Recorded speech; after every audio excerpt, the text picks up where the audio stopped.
Hey, what's up? It's Jim, and this is Movie Crap. This is my weekly movie news show where I talk about movie news, trailers, and articles that I would like to talk about and talk about with you. So let's just get right to it. First up, Taika Waititi, who is directing Thor Ragnarok, which will come out soon, is in talks to direct the live-action version of Akira. I sort of wish this live-action version of Akira would just die, because I don't think anyone wants it, and pretty clearly because Death Note doesn't seem to have done well. I mean, that's what we think, we don't really know. Ghost in the Shell bombed. There's no real precedent to make Akira. I know Akira is like such a major property that probably Warner Brothers thinks this could be the exception because of the brand recognition, which I guess they're sort of right, except for the fact that I don't know anyone who would actually want to see this. They might be aware of it, doesn't mean they want to see it. If you're wondering why we keep hearing about this and why it just won't die, it's because of development costs. When you hear about a movie that's been in development for a while, it's still gaining a budget. Like, as soon as they're writing a screenplay and, you know, they got close to production at one point, like a long time ago, with like Garrett Hedlund and Kristen Stewart cast and stuff, like that costs money. I can't even imagine what they've already spent on this movie that has not been made, which is why like Tangled cost $270 million, because they spent so much time in development and working on earlier versions and all that stuff. It builds up and it does count for you. So I think they're just like, we need to make something to kind of give a reason for why we spent all this. So sometimes when you hear about a movie that's been in development forever and suddenly they're going to make it, it's usually just because they want to go to their boss and go, hey, you know, we spent like $40 million on making screenwriters write screenplays and Doug buying Krispy Kremes and wooing directors and things like that. You know, we're actually going to make this movie, so you'll be happy and it won't be $40 million wasted. That's basically why they do this. Here's how I would fix Akira. Call George Miller. If George Miller says no, go like, all right, well, making a movie of this is dumb. I mean, it was obviously dumb. So then you're like, what do we do? Well, make a TV show. You have this huge manga that goes on forever. Every movie critic, when I did my review of Akira this summer, I saw so many reviews of critics going, the story doesn't work and they should make it into a TV miniseries, blah, blah, blah, blah. You have HBO, Warner Brothers, you have all this shit, like Game of Thrones is ending. Just do it. Make a TV show of Akira. It would work perfectly. You wouldn't anger the fans. You would actually be exciting to see that. I think most people, when I tell them that, they're like, oh, I would actually be interested in that. Like, fuck this movie. Like, forget about it. Like, seriously, call George Miller, offer him whatever he wants. I would be fine with George Miller's Akira. Everybody else, I'm not interested. It sounds like a horrible idea. Taika Waititi is not the right director for Akira. I wouldn't mind a funny Akira, I guess, but I sort of would like him to do other things, and he's already actually attached to other projects for a couple of years anyway, so even if he does get attached, he has enough time to get unattached. But he has not been confirmed. This is just in talks for now, and I'm sure in a month I'll get to complain about the live-action Akira all over again. In other news for things that probably should have been an HBO show to begin with, Watchmen is getting an HBO show from Damon Lindelof, who I'm not a huge fan of him really, but I think it's probably the best way to adapt Watchmen is to do a series. It didn't say mini-series or limited series, it seems to say series, so I'm a little, that concerns me, but if they make a season or 2 seasons of it, or like, you know, 6 episodes each or something like that, I think that sounds like a cool idea. I'm hoping it works. I just don't want it to be more than just the Alan Moore story, but that has been announced, so that sounds pretty cool. Just maybe the wrong person running it, but you know, he's done good at some point in his life, I'm sure. The trailer for Tomb Raider came out. This is Alicia Vikander playing Lara Croft in this film. This looks fun. I didn't see the Angelina Jolie Tomb Raiders, which the poster of Tomb Raider came out and it looks like she looks a little deformed, or she like is turned and she farted like super bad. She's like sort of trying to smell it. I think that's sort of what's going on. The poster is not good, but the trailer was good and it looked like a fun, good adventure film. Late 2010s kind of action movie, like perfectly kind of fun thing. I like that Dominic West is in it. I'm a little interested in it. I'm curious about Alicia Vikander as an action star, and she does work well with special effects, as we saw in Ex Machina. So I'm curious. I think she could do this well. We'll see. She always has that kind of like froggy voice. I'm excited for that because not like a sexual way. I just think it's neat. I'm like, oh cool, she's talking. I'm into that. So it'll be cool to see her raid tombs and shit. with that funny voice or whatever. So the trailer for Wes Anderson's new film Isle of Dogs dropped today. It is the follow-up really to Fantastic Mr. Fox in his first film since The Grand Budapest Hotel. It is doing the same stop-motion kind of Rankin-Bass kind of style that we saw in Fantastic Mr. Fox. It's harkening back to Akira Kurosawa, and it is about when dogs have overpopulated Japan. They're now being sent to Trash Island, and there's a gang of dogs led by Bryan Cranston with Ed Norton and I believe Bill Murray and Bob Balaban, and a little boy goes to Trash Island to find his dog and uses this gang of dogs. So it sounds like a cool little road movie. It looks really beautiful and amazing. I love the animation in Fantastic Mr. Fox, and I think if you were into Fantastic Mr. Fox, this looks like a really cool movie. I love the style of Fantastic Mr. Fox. I think Isle of Dogs looks like a really enjoyable, interesting movie. I'm more hyped than I was that it was happening. Now that I've actually seen a trailer for it, I'm even more excited. It comes out March of next year, and I'm very eagerly expecting that one. The trailer for Peter Rabbit dropped today and is abysmally awful. I was sort of excited for this because we read Peter Rabbit stories to my daughter, and my wife loves Peter Rabbit, and I like Peter Rabbit pretty much, and I would have been down for a animated film that reflected those stories, but this just looks like any old crappy kids movie. It sort of reminds me of the trailer to Paddington, which turned out, apparently I didn't get to see that, but doesn't like really make me excited. It really looked like absolutely horrific. I'm not excited. I don't know why James Corden's doing so many voice roles. He did Emoji Movie. Why he's infecting Peter Rabbit at this point, I have no clue. So far it looks very bad. Was before like almost pre-sold. I was probably going to take my daughter and my wife. We're going to have a cool family movie night with Peter Rabbit, and now I am dreading doing that. This looks absolutely horrible. Looks like, you know, that Yogi Bear movie, a CG movie with Justin Timberlake and Dan Aykroyd kind of quality. It just looks absolutely horrible. I know Pan talked about it getting leaked a little bit. He didn't tell me the quality of it, but it was a huge disappointment. Looks like yet another crappy live action animation hybrid based on a classic kids property, and unfortunately they're not, it doesn't look like they're getting the spirit of Peter Rabbit so far. It just looks like they're getting the spirit of your typical 2010s family entertainment, and that looks super boring to me. So DreamWorks has announced that they are going to do a Croods 2, even though before they said they weren't, but now they are. It's going to come out on 2020. And another interesting project that they announced is a film called Spooky Jack, which focuses on three siblings who move into a new haunted house by all sorts of creatures. Jason Blum is going to be involved, and I kind of would like a horror animated film, or more of a horror-centric animated film, and that Jason Blum's involved is interesting. Spooky Jack is in 2021. Croods 2 is in 2020. An article that came out about MoviePass, if you're wondering where your MoviePass card is if you signed up for it, MoviePass says they were not prepared for the spike in subscriptions, which is funny because I was like, well, yeah, that's going to happen. In fact, when I heard the number, which is in the 150,000 subscribers just in the first few days, they're only up to about 400,000 subscribers, which I was surprised by because everybody seemingly talked to me about it, which doesn't account for like a million people or something, but to me it means a lot. I have noticed their customer service, as it's been a little harder to reach them when I've had issues and stuff. Everything's been resolved and they've been really cool, but I have noticed the company has changed a lot. It seems like they're like, holy fuck, what did we do? We didn't know. So if you're wondering where your MoviePass card is, it's basically they're admitting they kind of didn't foresee the explosion, which I'm sort of like, really? Because there's been so much press about it. It was such a big story, but you know, apparently they were not expecting it and were a little overwhelmed, but it seems like they're getting on their feet, but they were a little surprised. I'm like, I'm surprised you're surprised, MoviePass. So there are a bunch of Last Jedi images that come out. I'm just gonna have them play over me because you look at me enough. I look at me enough, but that's the whole thing. So here's the images. In the article they say that the word on the street is that a new Last Jedi trailer is pretty soon.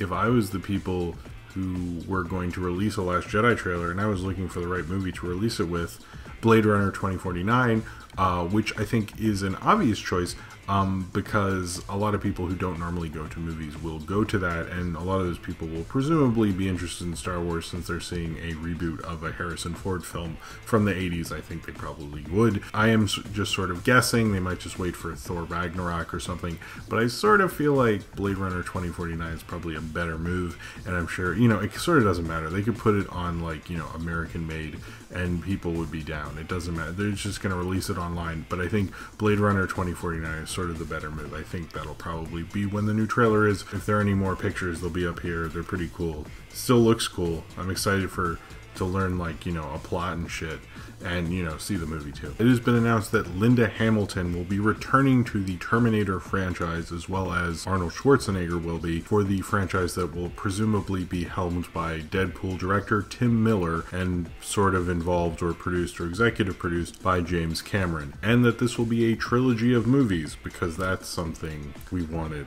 I guess. It's really a big deal because Arnold's come back like every time. So it's like, who gives a shit? He even has, spoilers, I guess, a cameo in Terminator Salvation. I know, I'm sorry. Linda Hamilton didn't seem like she was going to come back because her and Cameron's marriage didn't end that well. So I was actually surprised to hear about this. But it is kind of a shock that Linda Hamilton will be back. I think she's kind of like one of the important parts of the series, and certainly someone that Cameron liked that character a lot. I'm sort of waiting for the Edward Furlong casting. The planned trilogy thing sounds lame to me. I mean, the original Terminator films didn't have a fucking trilogy. Why do all these, like, other shitty ones like Genesis and Salvation try to do that? Just please make one good, interesting Terminator film where you reunite the cast of T2. Even get Michael Biehn back. I mean, come on, like, just do it up. I think that would be the only way you could do it. This is kind of gets me actually a little excited for a new Terminator thing, because I never thought she would be back. It's like Star Wars. You're like, I never thought Harrison Ford would do Star Wars. When they come back, I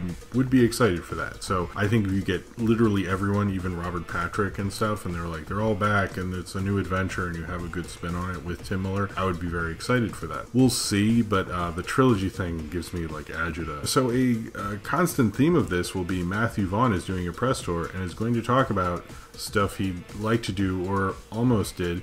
And one of the things he talks about is the X-Men sequels he didn't make, because he made X-Men First Class and then he bounced and did Kingsman when he realized it probably wasn't going to go his way, which is interesting because I've heard it was actually because he was trying to do Force Awakens and that didn't work out. But whatever, you know, he can tell his story. So apparently what his idea was is there'd be First Class and there'd be a second film that sort of introduced a new, younger reboot Wolverine guy, and then there'd be a third film which would be Days of Future Past, where Hugh Jackman met this younger actor who would be playing Wolverine, which is sort of an interesting idea. I sort of like his idea of having like this middle film, and X-Men First Class is probably one of my on the topper tier of X-Men films, and I do actually really like the X-Men Days of Future Past that we got, but I think Matthew Vaughn, it would have been a cool version. Obviously in this alternative history, maybe we wouldn't have gotten Logan, maybe we would have, or we'd have two actors playing Wolverine. So there's two Blade Runner things. First off is the new short 2048, which was from a tweet, oddly enough, also by Luke Scott, Ridley Scott's son, and starring Dave Bautista's character. And it's an interesting little short. It's not maybe as interesting as the last one, but it's a cool little short. And that next week there's going to be an anime Blade Runner short directed by the guy who directed Cowboy Bebop. This is not a drill. It is going to drop next week. There's a video in the link below showing concept art and stuff like that. It looks really cool. I'm very excited. It's probably the coolest idea I could have ever thought of for a Blade Runner short. In other Matthew Vaughn news, he talked about how he wants to make a Kingsman 3 and possible spin-off movies involving the Statesman and other characters in the Kingsman universe, and how you could do, you know, you could have train new kids, you could have new characters come in, all the different things that could happen in the Kingsman cinematic universe. So he's totally down for that. In another person returning to their franchise, Jamie Lee Curtis is going to return to Halloween in David Gordon Green and Danny McBride's upcoming take on Halloween. There's a picture of her wearing the outfit from 1978's Halloween, which is awesome of her. I love Jamie Lee Curtis. I know this is sort of ignoring every sequel that's after 2, although you could just count 3 anyway, because who gives a shit? And like, seriously, what even is that? That's like a whole different universe, I think, so you could count that. But anyway, point is after 4, those don't count.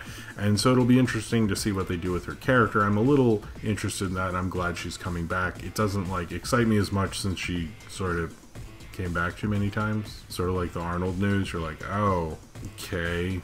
I mean, it's more just like, alright, I'm interested since this is kind of a Superman Returns of the Halloween universe, and I'm curious to see who else can come back. Is Donald Pleasance gonna come back? That'd be cool.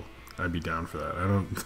Is he busy? I think he's busy. I don't know. In news of who Paramount likes and apparently doesn't like, first they defended the release of Mother, which is something a studio never does. It's probably a way to save face with the talent, but also to say, you know, they believe in daring movies and everything like that. After Mother got a F cinema score, which is actually incredibly rare, something that almost never ever happens for movies. So Paramount actually defended their film, which is interesting, but I think it's kind of cool. They talk about how Netflix gets all this kudos for doing daring stuff, and they're trying to help film as a medium and things like that, which I think is cool, but Mother was weird and all that stuff. And then Darren Aronofsky like explained it, which I'm not even going to link to that bullshit. That's stupid. If you want to read one of the many articles where they show all the films that got an F cinema score, I linked one of them. So, you know, yeah, I'm sure every movie site did that, but I picked Screen Crush. Also, Paramount is apparently pissed off at J.J. Abrams because they have a $10 million a year deal with him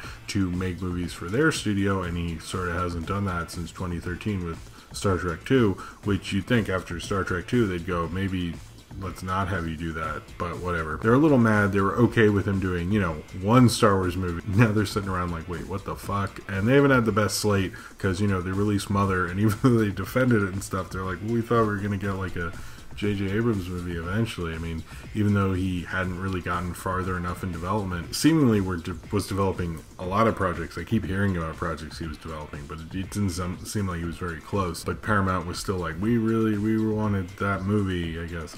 And even though he has made them a lot of money, I think he probably needs to go back to Paramount after this, and it's probably going to cause him a little bit of strife, but not too much if he delivers an actual non-Star Wars movie for them. It is interesting that this big decision with Episode 9 has had permeations for other studios, especially a studio that's as stupid and shitty as Paramount. The Superman the movie 3-hour cut, which was actually played on ABC TV back in 1981 with a bunch of new scenes, apparently like 45 minutes of scenes. There's a video on YouTube, a compilation of all those scenes, but that was in 4:3. This is going to give it a big, huge Blu-ray digital release of all that stuff, which sounds really cool. So if you're a fan of Superman the movie, they haven't given a date, but they're just said they're gonna do it. And apparently it leads more into Richard Donner's cut of Superman 2, which is kind of just bring up all the Richard Donner-ness of Superman, which I think is very interesting. Sort of interested enough to get this Blu-ray. I think Richard Donner was really the glue that held that Christopher Reeve franchise together. There's a trailer for the film Taron Taboo, which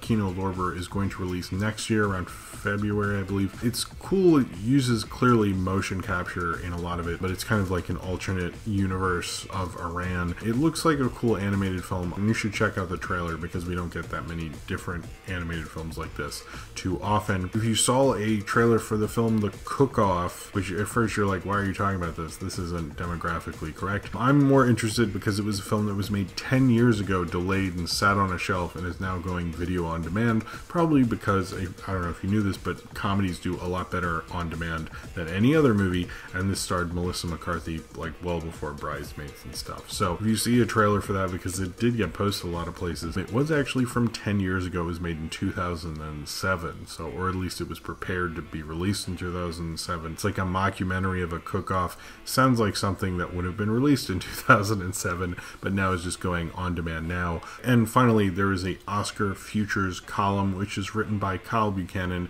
It's a great way to keep track of the Oscar race week after week after week.